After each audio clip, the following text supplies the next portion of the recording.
কোথাও একটা শুনেছিলাম যীশুখ্রিস্টকে ক্রুশ কাঠে পেরেক দিয়ে গাছে, আর উনি বলছেন, হে ঈশ্বর, আমি তোমার সন্তান।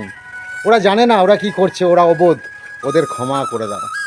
ভাবো দেখি, যীশুখ্রিস্টকে আমাকে মনে হয়েছিল ও কি দুর্বল, ও কি প্রতিবাদ করতে জানে না।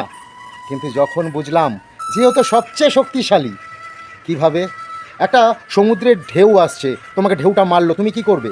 পড়ে যাবে। একটা বড় ঘূর্ণিঝড় যেখান দিয়ে যায় সব উড়িয়ে নিয়ে চলে যায়। তাহলে শক্তিশালী সমুদ্রের ঢেউ আর শক্তিশালী ঘূর্ণিঝড়ের মধ্যে যে শক্ত হয়ে দাঁড়িয়ে থাকতে পারবে, অর্থাৎ আমি আমার আদর্শে আমার কর্মে স্থির থাকবো, যাই হয়ে যাক। কতটা শক্তি থাকলে এটা সম্ভব বলো তো, যে একটা সমুদ্রের ঢেউ তোমাকে মারছে, তুমি পড়ছো না?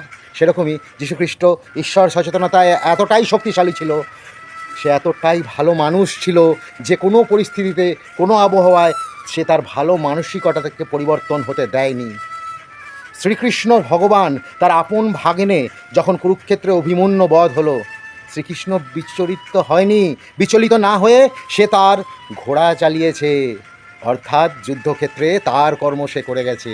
সেই রকমই যত দুঃখ, যত আনন্দ, যত সুখ হোক, যত অপমান হোক, বঞ্চনা হোক, যাই তোমার জীবনে আসুক, তুমি অবিচল থেকো।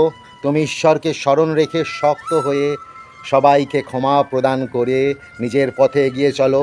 সবচেয়ে শক্তিশালী হবে তুমি।